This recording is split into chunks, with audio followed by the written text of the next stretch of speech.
Title: The Shadow Rider at Deadman's Pass. The night the storms rolled across Deadman's Pass, Sheriff Colt Mercer felt something he had never felt before: fear. Not fear of the outlaws he hunted, nor the ghosts the townsfolk whispered about. This was different. It was the feeling of being watched. The frontier town of Hollow Creek had seen strange nights before, but nothing like this. Livestock were found missing, wagon tracks appeared where no wagons had passed, and a black horse was seen galloping under lightning flashes with a rider no one could recognize. Some called him an outlaw. Some called him a ghost. Colt called him a threat. The trouble began when a dying prospector stumbled into town. His clothes were torn, his hands bloody, and his voice barely a whisper. "He's back, the Shadow Rider. He wants what's buried in the pass." Colt pressed him for more, but the prospector took his final breath before speaking again. The townsfolk panicked. Doors slammed, lanterns were blown out, and Hollow Creek fell silent. Determined to end the terror, Colt saddled his horse and rode toward Deadman's Pass. The wind screamed between the cliffs, carrying the scent of rain and something far darker: gunpowder. Halfway through the canyon, Colt spotted him. A tall rider dressed in black from hat to boots. No badge. No face visible beneath his shadowed brim.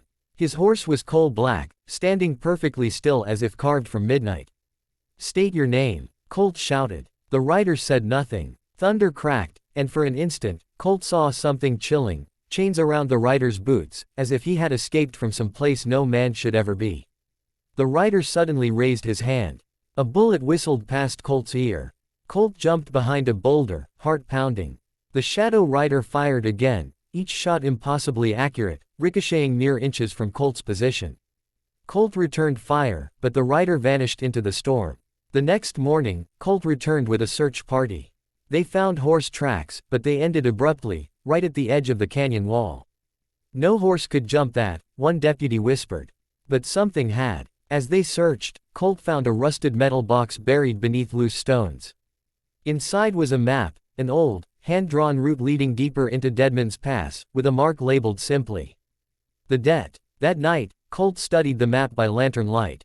Every line, every symbol pointed to one truth: the Shadow Rider wasn't after treasure. He wasn't seeking revenge. He was collecting a debt someone in Hollow Creek owed. And he would return soon. 3 nights later, a knock came at the sheriff's office door. Slow, heavy, deliberate. Colt drew his gun. The door opened on its own. A folded paper slid across the floor, stopping at Colt's boots. Hands trembling, he unfolded it. It was a wanted poster. Weathered, torn, the ink barely readable. Wanted, Colt Mercer. Crime, betrayal. Signed, the Shadow Rider. Colt's breath caught. The Shadow Rider wasn't hunting the townsfolk. He was hunting him. Colt holstered his gun, stepped outside, and saw a black figure on the ridge above town, motionless, waiting. Thunder rumbled. The Shadow Rider lifted his hand, pointing directly at Colt. The message was clear: midnight, Deadman's Pass. A debt must be paid. Colt saddled his horse, knowing one truth: only one of them would ride back.